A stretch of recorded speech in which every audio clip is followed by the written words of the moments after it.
Josh and Frankie with a couple of dumb shits.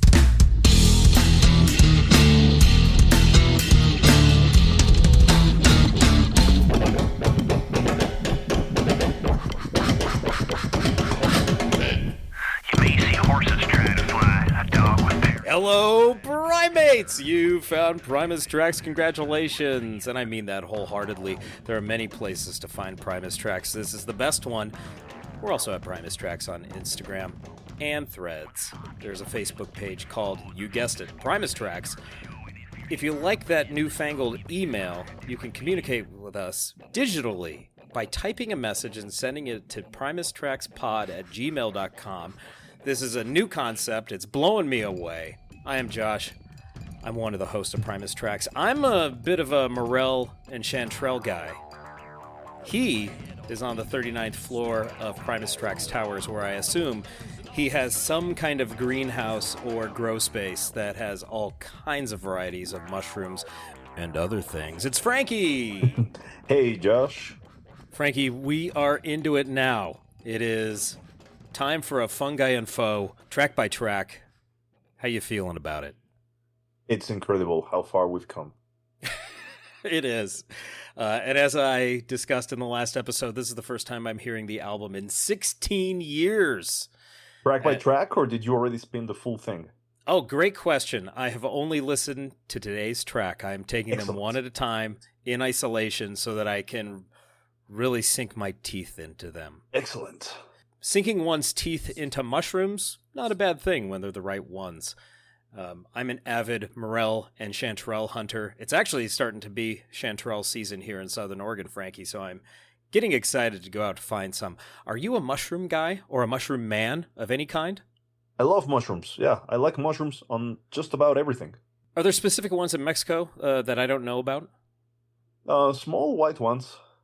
What do you call them? What's the name of those? Champignon. Oh, that sounds beautiful. Yeah. Okay, I'm gonna go try some today out of your personal stash there on the 39th floor. Excellent. Yes, today we are talking about Mushroom Men. It is the lead track from of Fungi and Foe. Interestingly, not a short ambient track. We get a full tune to kick off this record, Frankie. So we're already breaking patterns and doing something different with Fungi and Foe. And I believe this is one that got reworked from the video game score, right? Yes, we're going to talk about that. This is Mushroom Men. 3 minutes and 14 seconds, track 1 from your Fungi and Foe record, CD, digital release, whatever format you own it in. Credits are as follows. Ready, Frankie? Yeah. Les Claypool. Everything. The end. That's amazing. We should highlight that Les Claypool performed this song on the Wamola. Yes. So on this track, we've got Wamola. We have lots of percussion. We have what sounds like a xylophone to me that Les is playing on there, because Mike Dillon is not credited for that. You would think with that kind of soundscape, that's Mike Dillon, but he's not credited. And this was, put together for the video game soundtrack. So I'm thinking that's Les playing around on that instrument. Interesting live history, because although the Fungi tour was quite extensive, and it went on for a couple of years, this song was merely performed 13 times. It was quite a rare thing during the tour, and not always, but on several occasions, it was paired together with a drum and percussion extended solo. So Paolo and Mike D got a chance to shine. Yeah, they really got into it after the track. The track was not properly concluded. The percussion just kind of went on, and then Les drifted away, and then Paulo and Mike would go at it for several minutes, 15 minutes approximately. Wow. Gee, Yeah. really is. And I wonder how that's categorized on Toasters. Is it just drums? Yes, exactly. Oh, it is. Okay, good. Yeah, you know, Toaster likes to keep things easy. After all that talk about categorizing, now I'm wondering when we come up on these new ones. Only 13 times Only 13 times. It was quite rare. Yeah. That's surprising to me. Now, you did say it had a handful of performances, but when we look at this record at the whole, then really only 3 tracks got regular play, it sounds like. And I thought Mushroom Men would have been one of them, but it actually wasn't. Did not get as much. Of course, the back half of this record, as you said, next to no performances of many of those Very tracks. obscure, yeah. Okay. Let's talk about the Mushroom Men soundtrack, Frankie. I believe I dropped a link to the soundtrack playlist on YouTube into the show notes for our previous episode. If I did not, I will certainly put them in for this episode. The first track from the Mushroom Men soundtrack is titled Mushroom Men Theme. As you can imagine, is this song. So it's on the Spore Wars. It's titled Mushroom Men Theme. On this album, it's simply called Mushroom Men. Not much variance there. So clearly, Les took some inspiration from what he was seeing and applied it to the lyrics and much of the themes that we get through seemingly many of these tracks, including the next one we're going to talk about. In our last episode, Frankie, I read a couple of excerpts from interviews with Les Claypool, and I also wanted to tack another on today. This is a statement from Les via primusville.com in 2008 or 9, right around the release or the announcement of the release of this record. Les wrote, "When Mushroom Men was first presented to me, I was coincidentally on the perpetual late fall hunt for the elusive king bullet mushroom, which dot the West Sonoma County landscape where myself and my family dwell. The yearly quest for these fabulous fungal delicacies has become a bit of a seasonal obsession for myself and my 2 children over the past few years. Coupled with my son's obsession with fantasy gaming, it was all I could do to get anything else done around Rancho Relaxo once he got wind of the impending Mushroom Men game and the creator's interest in having me do the soundtrack. After seeing the design material and mock-ups online, I was queried on a daily basis whether or not I had talked to the Mushroom guys and would they be sending us a beta version to try out. I knew at once that this was an opportunity to gain massive brownie points in the eyes of my offspring, a feat that becomes more and more difficult the closer they get to adolescence. Thanks, Mushroom Men." I mean, if Les said that, what hope is there for the rest of the world? You know, even he has to curry favor with his kids by making songs for video games. So when you're a somewhat well-known musician, you still can't escape it. You still have to be a dad. Interesting idea there. And of course, the family hunts for mushrooms down there in their locale, which is really cool. There's certainly some personal connections for him, as well as, hey, I can do this thing and my kids will think I'm pretty cool. And he's certainly correct that as they get closer to adolescence, parents get less and less cool. So he realized the clock was ticking and went for it. Good for him. So let's hear some of the Mushroom Men theme from the Spore Wars soundtrack. It might, Frankie, sound extremely familiar.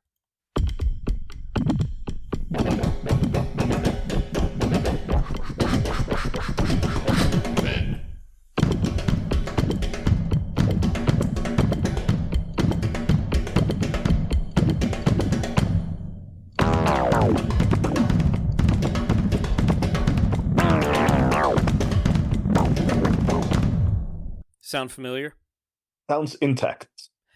Yeah, so as you might recall, in one of the interviews I quoted last episode, he said he wanted to give them finished products. He didn't want to give them snippets. And so he delivered this song completely intact for the Spore Wars soundtrack. And then afterwards took it for himself and added vocals. So what you're hearing is essentially an instrumental version of Mushroom Men as presented on Fungi and Foe. It's all there. Speaking of instrumentals, our pal Eric seems to be in possession of the Pig Hunt film, so perhaps he'll be able to shed some light on those instrumentals. I've got a copy coming my way. Fabulous. Yes, so I can help us out with that.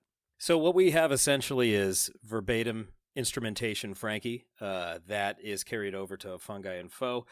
You could argue that it's lazy, but the song is fully formed. And so I'm not going to make that argument. And it is fully formed in accordance with Les's vision for the game and what he had been presented with and how that matched. So why not move forward with it? He already made the effort, and he can then add vocals to it and tell a story. And he decided to tell a story that was somewhat related to the idea of these mushroom people. And the lyrics are very well written. It's a really great piece of songwriting. And the hook, I think, is quite catchy.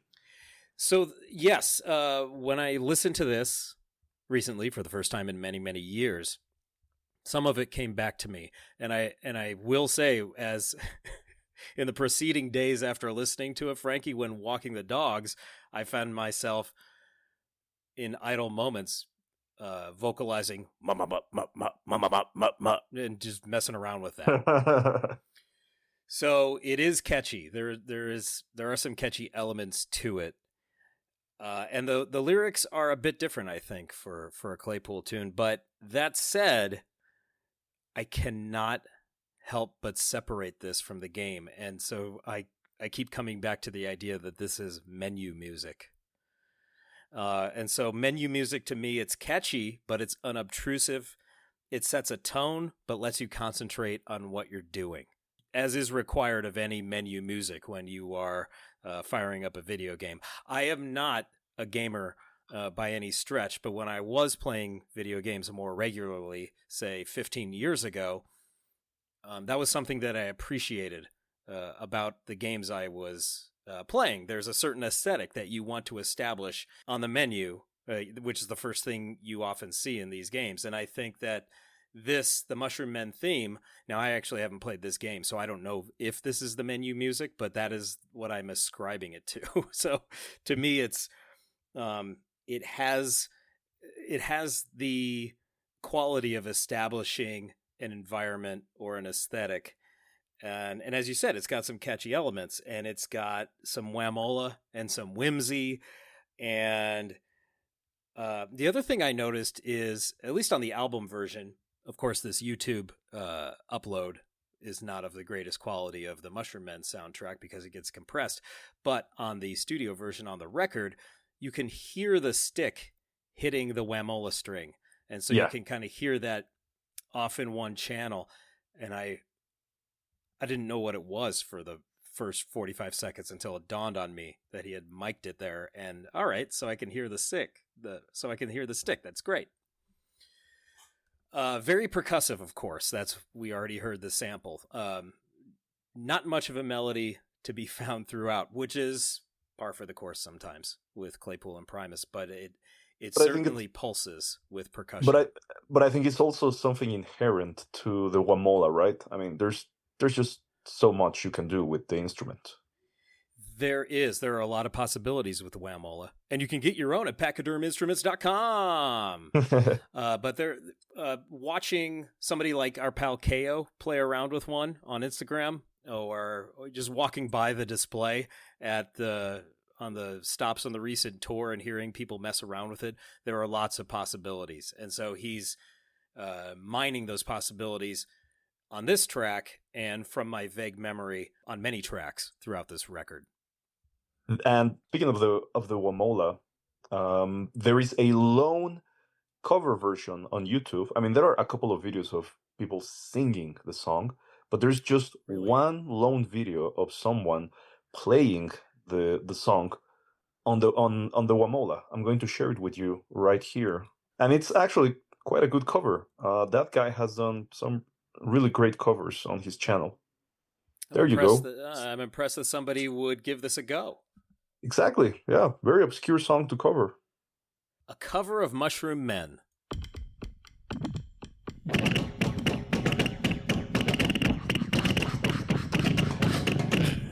You may see horses trying to fly, a dog with their... Oh, he's playing it on the whamola, but he's not doing the vocals at the same time. Yeah, he's not Les Claypool. Yeah, there's only one Les Claypool. Fair enough. That's a fancy looking whamola he's got too. I think the challenge is finding the correct position on the crank. So you have to find the right tone. So that actually is a challenging thing to listen to what somebody's doing on a whamola and then duplicate it. So that's impressive. I'll give him that. Yes. Got to add those vocals, buddy. I think it's also quite impressive that Les had already done a full whamola track with the self-titled on the Purple Onion record. And he had been playing the instrument as well with Primus. And then when he approached this song, I mean, you have a kind of limited instrument, which is very cool, which is very unique sounding, but very limited. So how do you record yet another song on that instrument without replicating or being overly repetitive in terms of what you had already recorded? And I think Les succeeded because Mushroom Man sounds pretty unique. Other than sharing the instrument with the whamola track, there's no resemblance. I don't think about whamola when I listen to this song.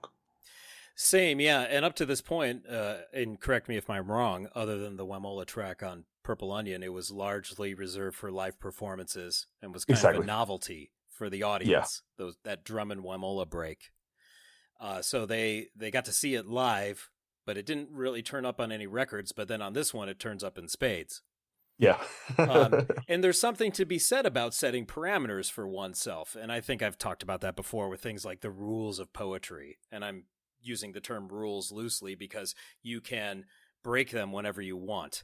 The idea that you have infinite possibilities means you have infinite possibilities. But when you build yourself a structure or limitations and work within those limitations, that can challenge your thinking and challenge how you approach something. So with the whamola, even though there are tons of possibilities with it, I would say musically there are limits.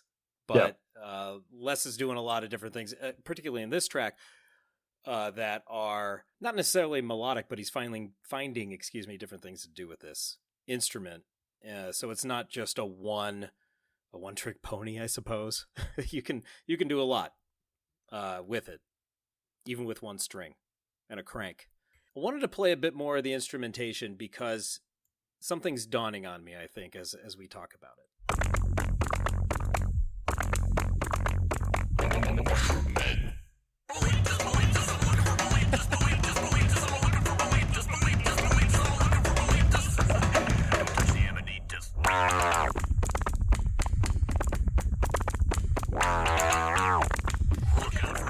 I love that break. First of all, that's my favorite part of the song. Bolitas, Bolitas. He's doing that old guy voice, which I very much enjoy. I think what's happening here is he's establishing a soundscape that's not necessarily dark, but very woodsy and earthy. It seems to fit that mushroom motif. So we've got the mushroom motif and the forthcoming boar motif, but both of them largely are out in the wilderness. So it kind of has that woodsy feel to it to a degree, and that could be the power of suggestion because this started with the Mushroom Man game, but I do think he's capturing something here. And I wrote in my notes, Frankie, Primus gave us the Brown album. 12 years later, Les Claypool gave us the Ground album. It's twigs, duff, soil, detritus. So it's kind of like, this song does transport me to the woods of Southern Oregon as I am running around looking for morels in the springtime or looking for chanterelles in the mountain woods in the early autumn.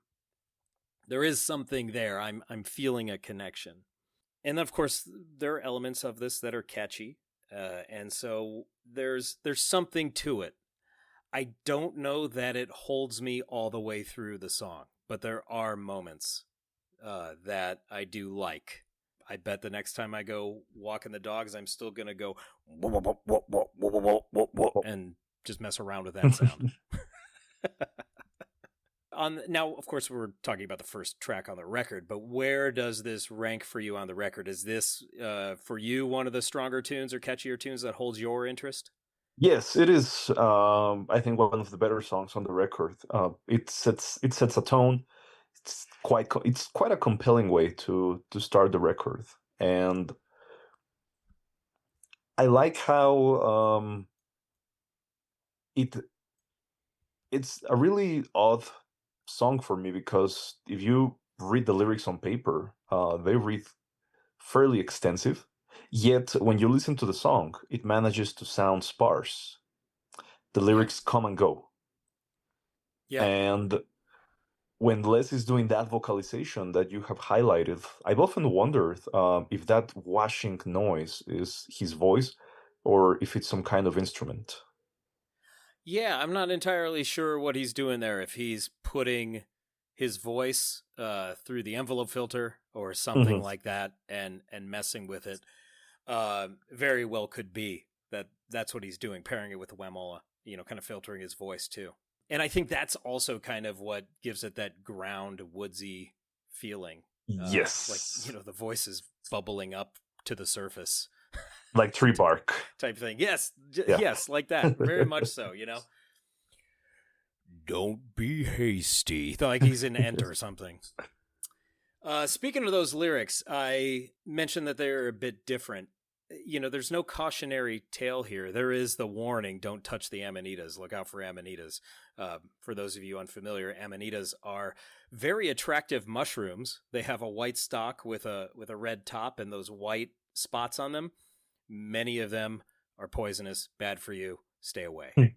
As pretty as they are, just don't touch them. The bolitas are well regarded in the culinary world and used for all kinds of fancy cooking. I would put them on the same level with morels myself. Morels are my top mushroom. Yeah, so these are a bit different on the lyrical side, Frankie. We have this first stanza of, you may see horses try to fly, a dog with periwinkle eyes, but peppered earth with chunks of sky. Now there's a sight worth seeing. So we're already into nature, I suppose, if we're talking woodsy. When sod gets moist with dewy flow and the fungus spores, they start to show. And if you're sharp and in the dough, you may spy a different being. So he's hinting at something there. You're going to see something out in the woods when you're out hunting for mushrooms. The next stanza is my favorite because I have a personal connection to it. He says, I lean my head on a window pane and stare out cat-eyed through the rain. And though the dim's an awful strain, I think I've seen a mushroom man. So he's doing two things there. He's bringing the mushroom men imagery all the way back. And so we're dealing with some kind of mythical being that he thinks he sees through the window, through the rain.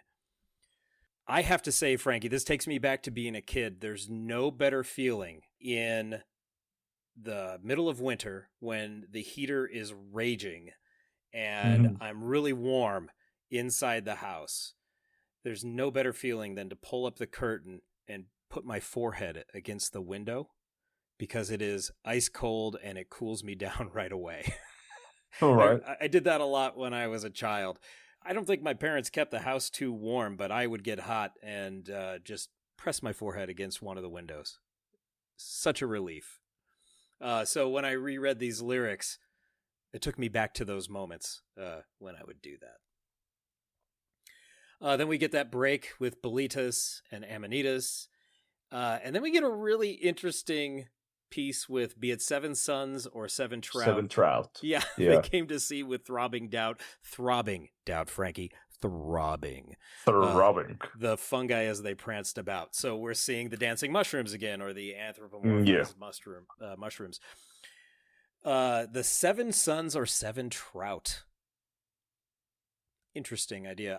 Seven Sons, I think of seven sons for seven daughters. There's some mythical things around seven sons. Of course, then I go to Iron Maiden's seventh son of a seventh son. I don't know if that's what he's invoking, but Seven Sons or Seven Trout is a funny line to me. But once again, this is not a cautionary tale. This is like a series of vignettes, which we've seen before, but it's not the usual fare. And this is it seems like a series of observations more than anything else. Yes. And he's just making the listener establish mental images about the characters and the atmosphere of the songs on the record, right? Yeah, you're going to see a lot of wild stuff out here, but if you see a mushroom man, you're hallucinating. I think is the idea here. jackalopes eating bacon. I love It's time to get your glasses checked. Oh, okay. I've gone too far. The lyrics do speak to me to a degree. Really great imagery, staring cat-eyed through the rain. It's just, as a whole, it's not a full sale yet, but maybe it'll get there as we get through these episodes. Great. We've talked about it enough.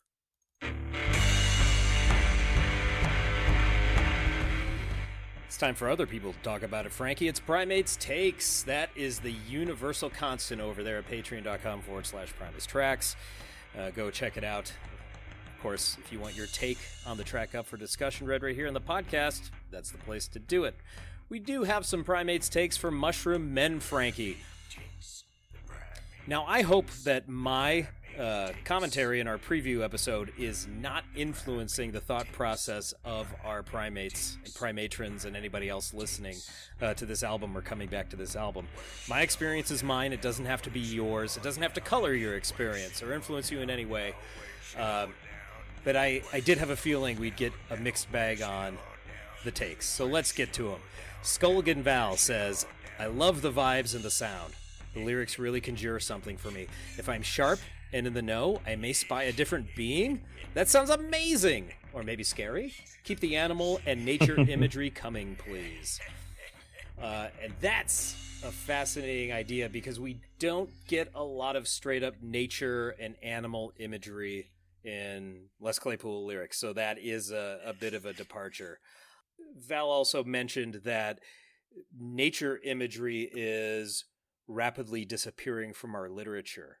Whereas, 100 years ago, especially, nature imagery took up a lot of real estate in novels and books, and it just takes up a lot less space now. So maybe we're losing that connection in many different ways, and that could be one of them. Also, when I'm doing certain units for my students, Frankie, and we get into nature imagery and read some, especially poems, there's a lot of groaning. All right, we're going to make it more true to life. So I take them outside and just have them do different observation exercises, prep them with a task or a certain thing that they're looking for or listening for, and then they're doing some writing and then they can appreciate it. Moving on, Mickey Waters says, love the percussion. Definitely sets the tone for the record. I thought the Wemola was pretty rad at the time, but sadly the novelty has worn thin for me. Well, don't worry, Mickey. They never play these tracks live. Marcus Mayall says, the only album in the catalog I just can't get into at all. Wow. That was my worry, that we'd be hitting the nadir point for a lot of people. It's getting savage in here. On the other side of things, our resident curmudgeon Eric in Australia has turned that frown upside down, and he says, I've been through the album a bunch of times recently, and I'm loving the dark vibe revisited. This jam sets the tone perfectly. Plenty of jazz, Dad. Les's vocal delivery on this song and across the album is fantastically varied and Waitsian. That's what this album has done, Frankie. It's turned Eric into the nicest guy on the block. Thank you, Fungi and Foe. Defying expectations everywhere it goes. John Shreve says, a Wemola showcase with a heavy dose of Mike Dillon. I'm here for it. Well, that's what you're getting live, John. And Matt Ray says, I filed this under, oh good, Les is doing something. But no thanks. Wow. You're not taking this personally, are you? No. Okay, good. Well, now it's time for Frankie's favorite part of the podcast. Live cuts. A jam vehicle. Live cuts. The jam vehicle. Live cuts. What's going on here? I'll tell you what's going on here. Disembodied voice of Tim Sawyer. It's live cuts of Mushroom Men. Frankie has a couple today.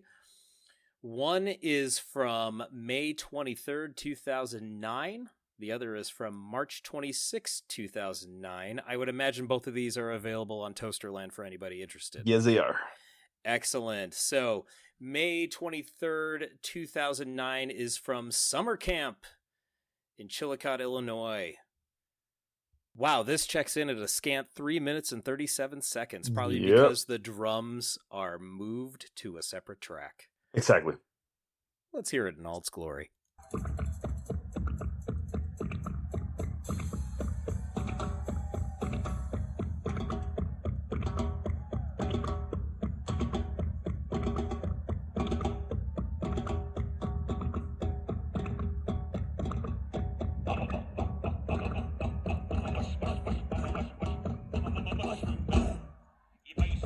Oh, I heard Mike D.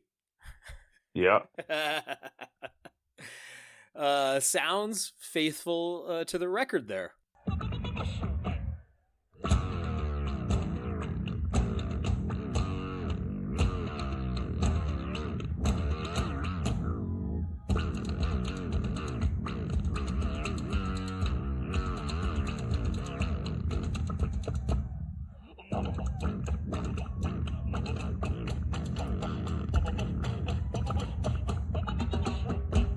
Well, he's delivering that vocal with great panache. Yes. And then it sounds like we get some drums after that. I shouldn't have paused it. Our next live cut is from Frankie's fictional bonus tracks for the Fungi and Foe 30th anniversary pressing, which will be out in a mere 14 years, which might be the next time I listen to this record, Frankie. This is from March 26, 2009. I don't have a location on this, but it's readily available over on Toaster. So this is where we get to hear the amplified outro. And this track, 6 minutes and 12 seconds.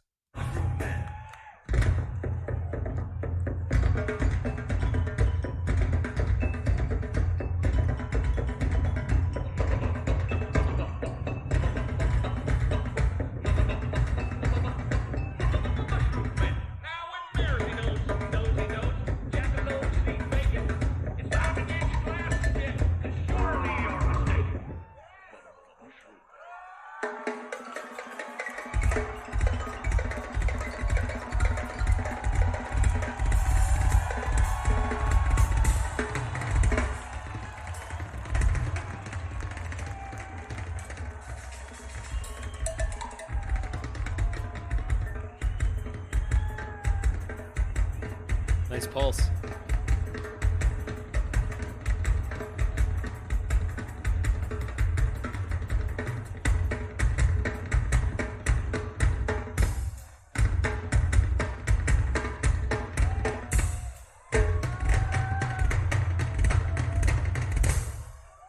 Yeah, there you go. Paulo and Mike D giving them something to chew on.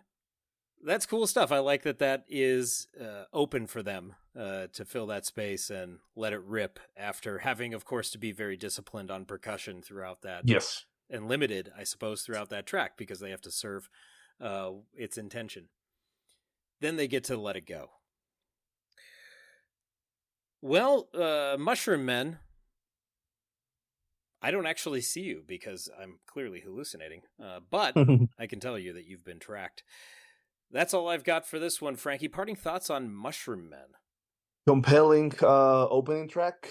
Not what you would expect on a Les album, like you mentioned. There's no lush atmospheric instrumentals. He goes right into song number 1, and I think it'll always be a curious little number on a forgotten record.